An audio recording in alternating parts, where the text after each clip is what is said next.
Queridos amigos, é um prazer poder mais uma vez estar convosco, poder acompanhá-lo neste momento de estudo da Palavra do Senhor. Seja bem-vindo, obrigado por nos receber aí na sua casa, obrigado por nos receber no seu escritório, onde quer que você nos esteja a escutar ou a ver neste momento. É um prazer podermos estar juntos. Queria, antes de passarmos à meditação desta noite, à reflexão espiritual deste momento, partilhar consigo o seguinte. Amanhã, segunda-feira, dia 28 de junho, nós vamos ter um programa muito especial que gostaria de convidá-lo a si, querido amigo e prezada amiga, para estarmos juntos. Nós temos um programa de oração que acontece entre as 6 da manhã e as 7, que é um programa de oração que é denominado 5.6, 6.7. Como este programa também acontece ao nível do arquipélago dos Açores, e como sabem, o horário lá é 1 hora a menos, isto quer dizer que começa às 5 da manhã. Por isso, das 5 às 6 da manhã nos Açores, mas no continente e na Madeira, das 6 às 7. Por isso, o convite que lhe faço neste momento é que amanhã possa acordar um pouquinho mais cedo, se às 6 da manhã não é exatamente o seu horário de levantar, para começarmos o dia de uma maneira muito especial com o Senhor. Este programa é um tempo de oração, é um tempo de reflexão espiritual, mas sobretudo um tempo para nós começarmos com Deus um novo dia, uma nova semana. E gostaria de marcar consigo este encontro para que você e eu possamos ser beneficiados por uma jornada começada com Deus. Mas vamos continuar a nossa jornada espiritual que temos percorrido a respeito do estudo do Espírito Santo. E na semana passada, deve-se recordar, prezado, que nós estivemos a estudar a ação do Espírito Santo na nossa vida. E tivemos sobretudo a perceber como o Espírito Santo interfere e trabalha conosco. Falámos na semana passada a respeito de como o Espírito Santo ele pode falar de forma livre àqueles que são espirituais, àqueles que têm a sua mente de tal forma sintonizada com a vontade de Deus, estão de tal forma disponíveis para que o Espírito Santo aceda diretamente à sua mente, às suas emoções, que entendem as coisas espirituais. E estes são, conforme o apóstolo Paulo diz em 1 Coríntios, no capítulo 2, são considerados aqueles que são espirituais. Contudo, existem outras pessoas que, embora sejam dotadas de intelectualidade, de cultura e de faculdades mentais bem desenvolvidas, mas são aquilo que o apóstolo Paulo chama de homem natural e que não têm facilidade para entender as coisas de natureza espiritual, porque estão numa lógica, numa coerência, numa razão que é de natureza celestial. Mas existe ainda um terceiro nível, ou uma terceira natureza, que é a natureza carnal, que é constituída por pessoas como você e eu, que provavelmente tendo aceitado Jesus Cristo como nosso Salvador, mas são pessoas que, por não terem maturidade espiritual ainda completamente desenvolvida, por vezes manifestam em si certas características que são ainda características carnais. E vivem um cristianismo que muitas vezes está mais fundamentado na força da carne do que propriamente na ação do poder do Espírito Santo que controla e que dirige a vida do cristão. E por isso, a estes o apóstolo Paulo, no capítulo 3 de 1 Coríntios, chama de crentes carnais. São pessoas que, embora tenham aceitado Jesus Cristo, mas que ainda não estão espiritualmente amadurecidas, ainda não são dirigidas completamente pelo Espírito Santo. E talvez muitos daqueles que, frequentam as igrejas, são pessoas que podem verdadeiramente viver uma experiência sincera, honesta com Deus, mas que ainda estão a viver num estágio de desenvolvimento no nível da carnalidade, ou a viver uma experiência carnal. Esta talvez seja a experiência de muitos de nós, que lutamos com as nossas falhas de caráter e que muitas vezes somos também vencidos pelo pecado. Mas a verdade é que o apóstolo Paulo não apresenta nenhuma censura a estas pessoas que estão neste desenvolvimento espiritual. E diz-lhes ainda que existe uma oportunidade tremenda para crescimento espiritual e para desenvolvimento na tentativa de atingir este tal objetivo de serem crentes, homens e mulheres espirituais. Mas nesta tarde eu gostaria de poder estudar consigo aquilo que que a palavra de Deus nos ensina a respeito efetivamente da forma como o Espírito Santo toma conta de nós. E para isso gostaria de convidá-lo a que fosse comigo ao texto do livro de Atos, no capítulo 2. E nós vamos ler os versos 38. Vamos ler o verso 38. Atos capítulo 2, o verso 38. O contexto aqui desta afirmação que vamos ler do apóstolo Pedro é o seguinte: os apóstolos, por meio do derramamento do Espírito Santo, pregaram de forma eloquente e altamente impressionante a todas as pessoas que os ouviram naquele dia do Pentecostes, conforme descrito no livro de Atos, no capítulo 2. E esta pregação foi de tal forma impressionante que as pessoas que ouviam os apóstolos, a certa altura, fazem uma pergunta: digam-nos, varões e irmãos, o que é que nós devemos fazer para obter essa salvação de qual vocês nos falam? E então a resposta de Pedro é esta. Verso 38, e disse-lhes Pedro: arrependei-vos e cada um de vós seja batizado em nome de Jesus Cristo para perdão dos pecados e recebereis o dom do Espírito Santo. Ora, aquilo que a Bíblia aqui nos está a dizer, através das palavras do apóstolo Pedro, é que no momento em que a pessoa é batizada, no momento em que a pessoa aceita Jesus Cristo e o manifesta publicamente através da experiência do batismo, em que os seus pecados são perdoados, em que os seus pecados são efetivamente deixados para trás e cobertos, apagados pelo sangue de Jesus Cristo, que nos atribui a justiça do nosso Salvador, para que nós possamos então ser justificados diante de Deus. Neste momento diz a Bíblia que o Espírito Santo passa a viver em nós, porque é justamente isso que o apóstolo diz: e recebereis o dom do Espírito Santo. Você deve se recordar quando algumas semanas atrás nós falávamos a respeito deste tema e víamos como Jesus, ele comunicava aos seus discípulos, aos seus seguidores, a respeito de como seria a missão do Espírito Santo. Ele dizia em João capítulo 16, verso 8, que o Espírito Santo convenceria o mundo do pecado, da justiça e do juízo. Ora, isto é mais ou menos assim. Quando você e eu não estamos a viver já na nossa experiência de conversão, de pós-conversão, até essa altura, o Espírito Santo tem acesso à nossa mente, tem acesso ao nosso coração. Ele influencia-nos, ele convence-nos do pecado, ele mostra-nos a justiça de Cristo e efetivamente nos leva a compreender que podemos obter um estatuto, um nível espiritual completamente diferente se aceitarmos Jesus como o nosso Salvador.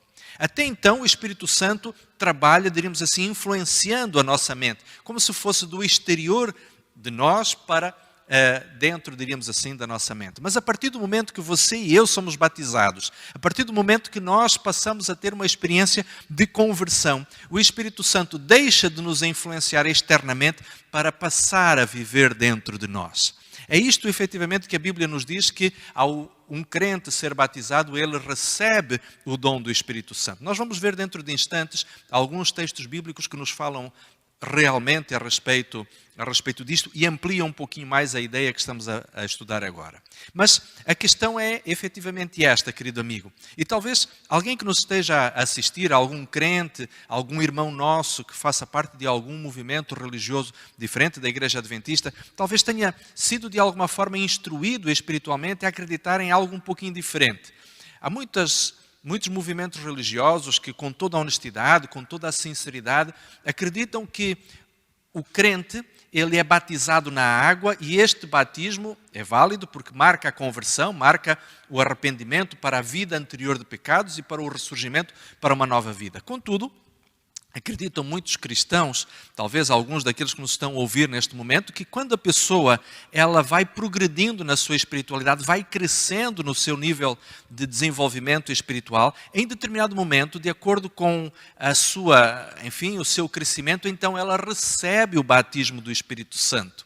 Mas repare, querido amigo, e talvez você para quem esta ideia possa parecer nova, repare que a Bíblia mostra-nos que o batismo da água e o batismo do Espírito são, portanto, simultâneos. Você e eu não podemos esquecer, conforme está mencionado lá em Atos, em Mateus, quando conta a respeito do batismo de Cristo, é-nos contado que Jesus, quando foi batizado, o Espírito Santo desceu sobre ele como uma pomba. De alguma forma, isto ensina-nos que o batismo do Espírito Santo é efetivamente simultâneo, é consequente do batismo das águas. Não existem duas experiências distintas, não existe um momento para o batismo da água e para o batismo do Espírito Santo. Na realidade, quando o crente é batizado, a Bíblia ensina-nos e mostra-nos que ele efetivamente recebe também o Espírito Santo na sua própria vida. O Espírito passa a morar nele. Por quê? Porque ele agora é uma nova criatura.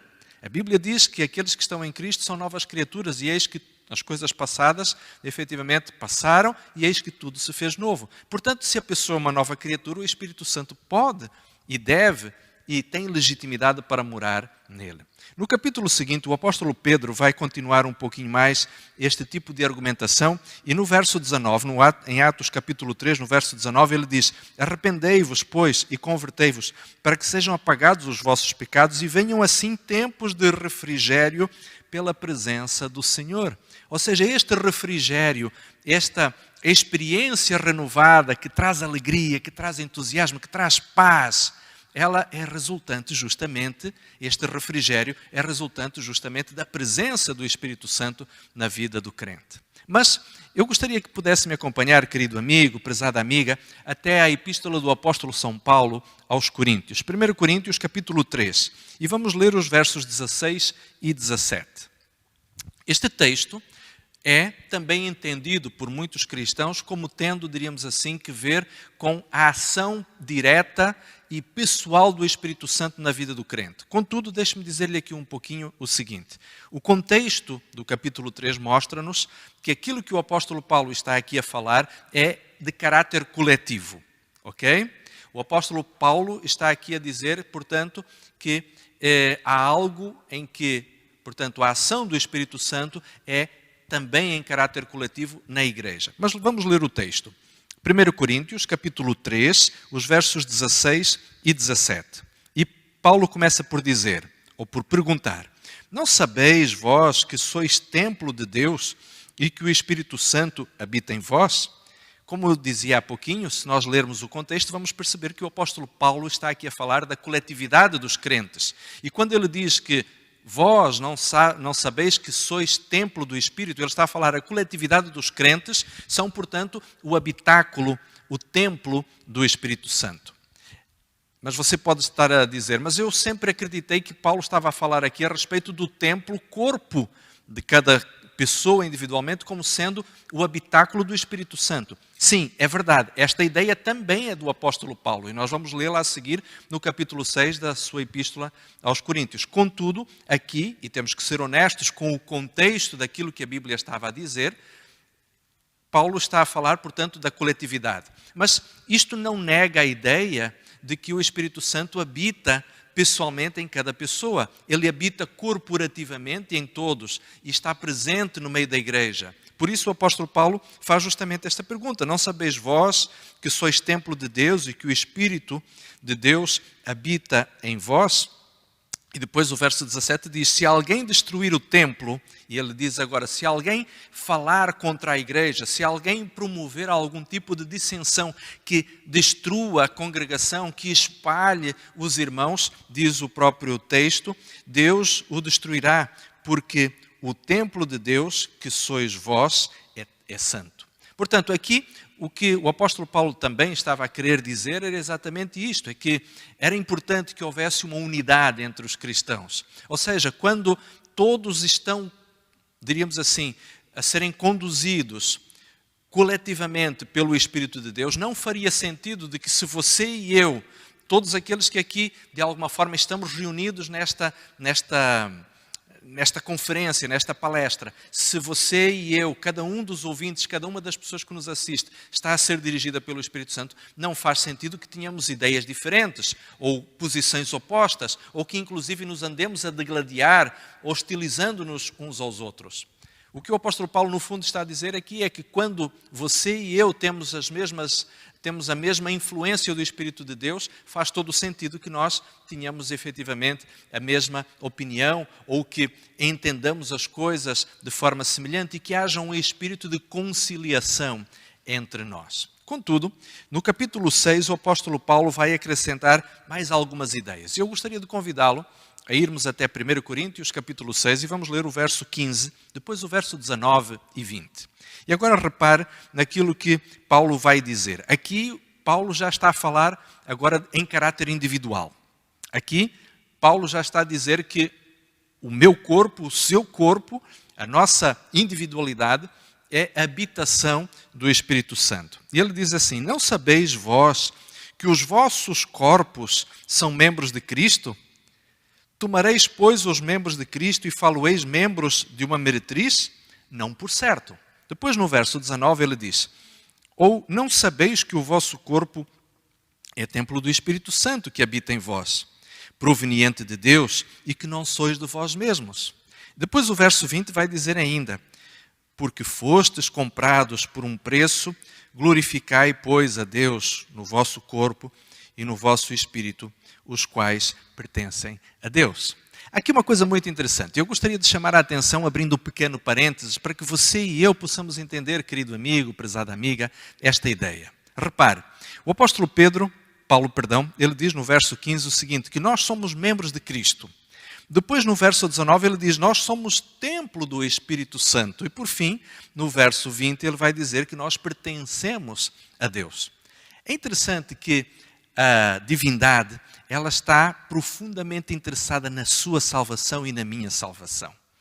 Assim como o Espírito Santo mora em mim, eu pertenço a Cristo, porque fui comprado pelo seu sangue. Eu pertenço a Deus, porque Ele, na sua misericórdia, arquitetou todo o plano para que cada um de nós pudesse ser redimido. Isto mostra-nos uma coisa fantástica, é que quando nós oramos a Deus, nós não precisamos estar a interceder com um Deus ou a lutar com um Deus que precisa ser convencido a amar-nos ou a aceitar-nos de forma misericordiosa por causa dos nossos pecados. Não. Assim como Jesus Cristo, diríamos assim, esteve disposto a morrer pelos meus pecados e por mim, para que eu possa ter a vida eterna. Assim como Jesus Cristo esteve disposto, querido amigo, a derramar o seu sangue na cruz do Calvário para cobrir os seus pecados, para que você possa ter o perdão das suas faltas e dos seus erros.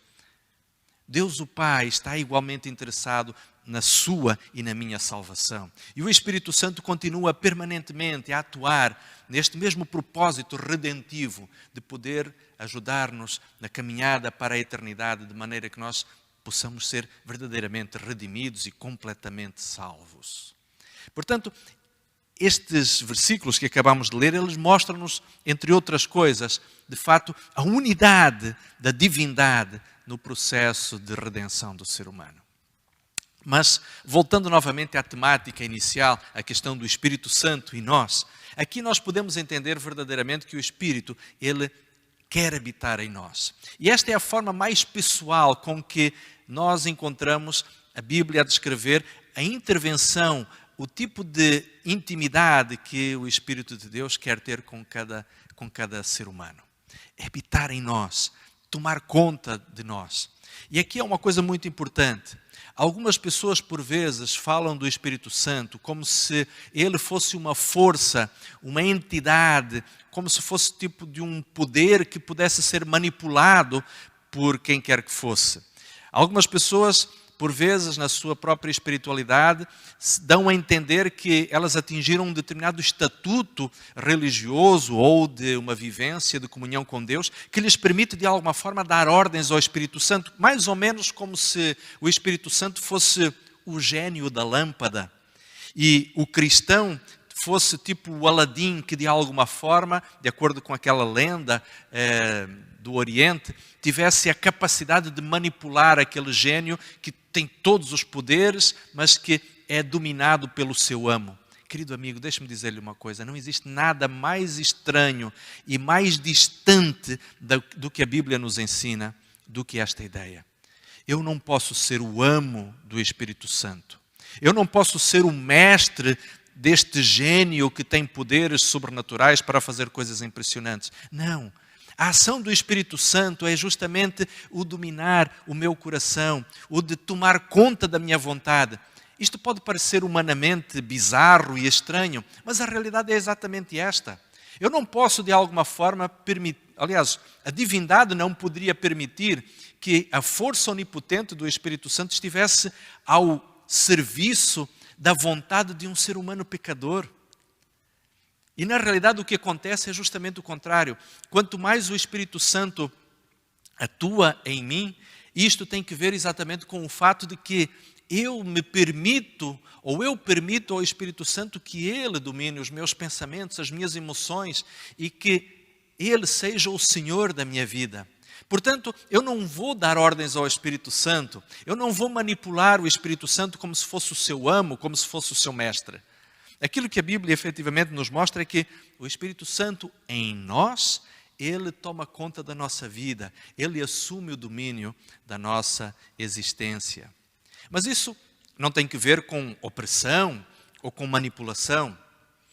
Em casos de possessão por espíritos do inimigo, isto acontece. A mente da pessoa é oprimida, o seu cérebro é de alguma forma descaracterizado das mais belas virtudes que Deus lhe deu, a liberdade fica efetivamente suprimida das mãos do inimigo mordaz e malévolo. No caso do Espírito Santo, quando o Espírito Santo nos toma, nós passamos por uma experiência verdadeiramente feliz e transformadora.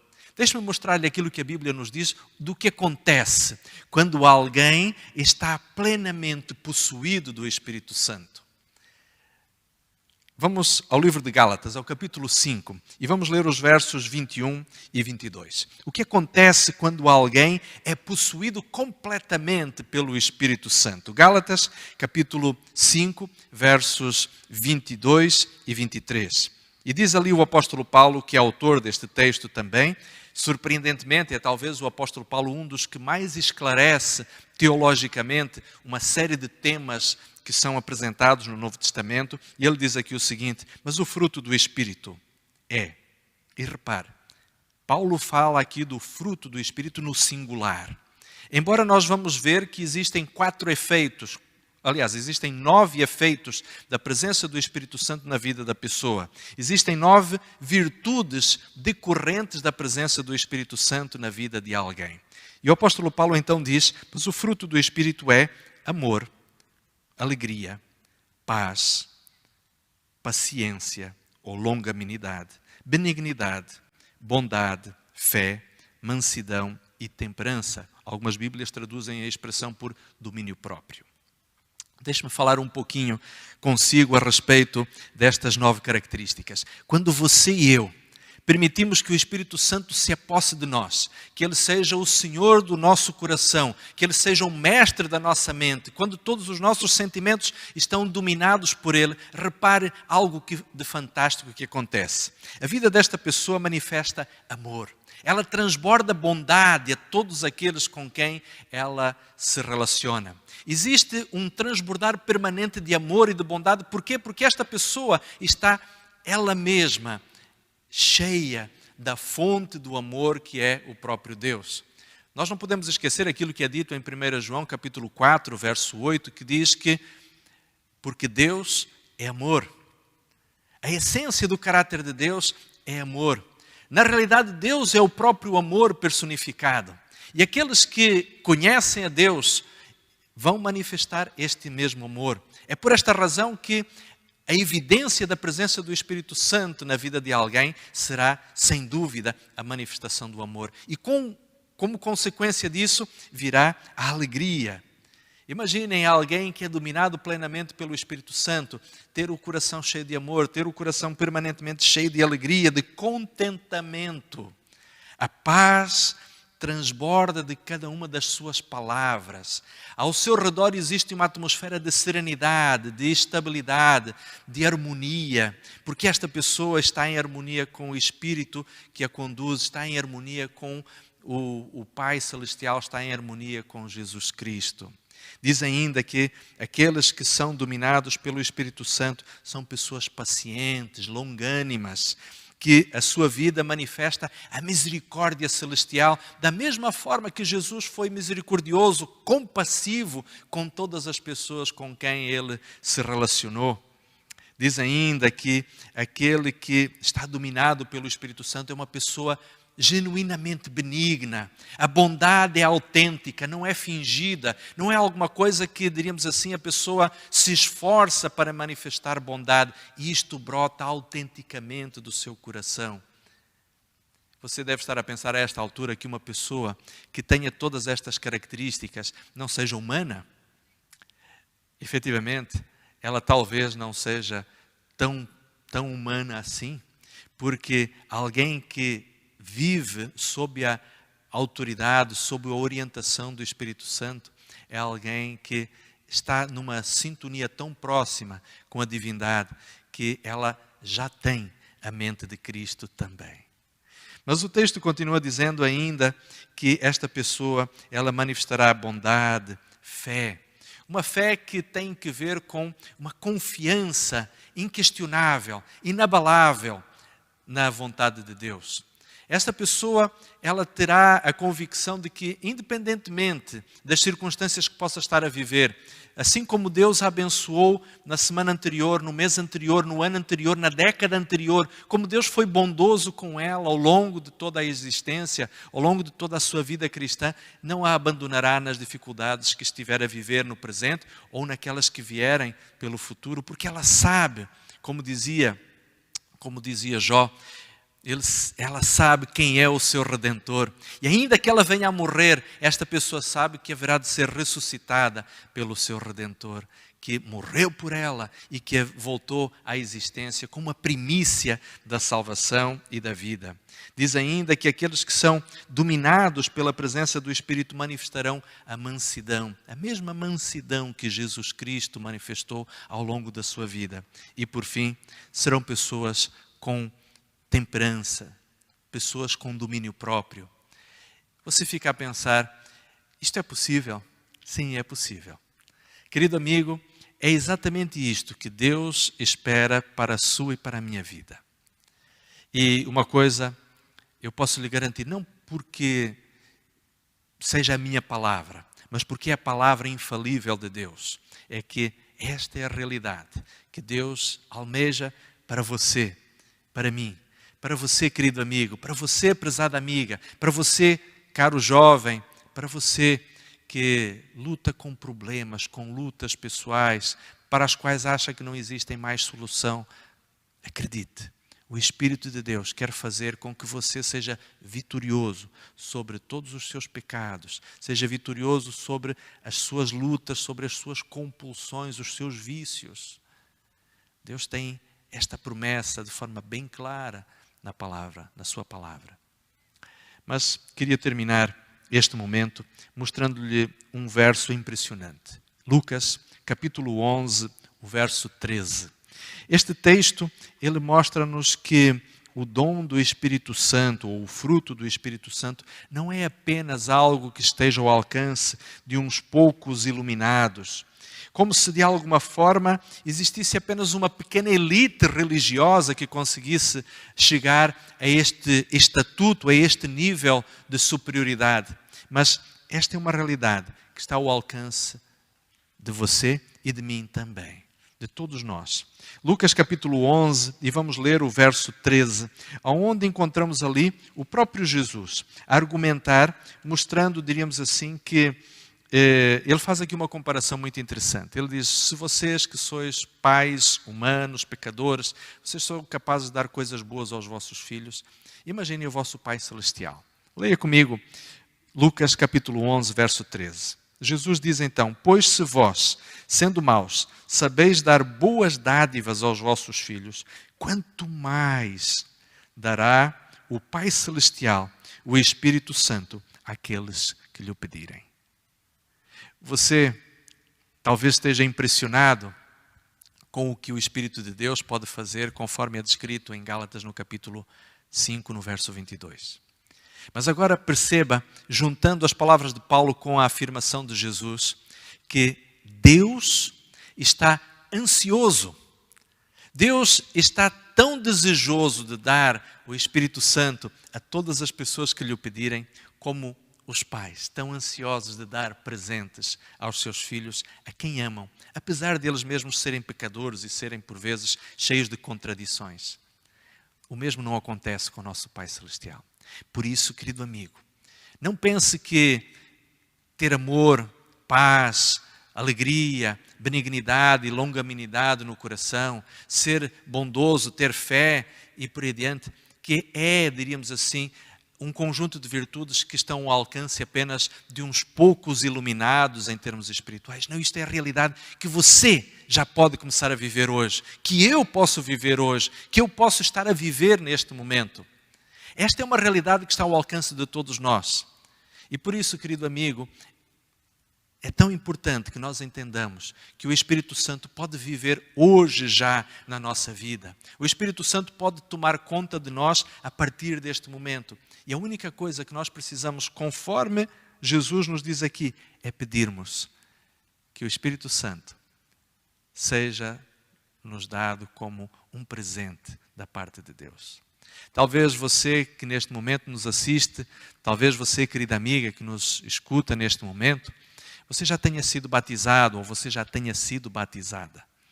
Mas é possível que às vezes, pelas circunstâncias da vida, apesar de termos sido batizados, tenhamos dado algumas ocasiões facadinhas no nosso cristianismo.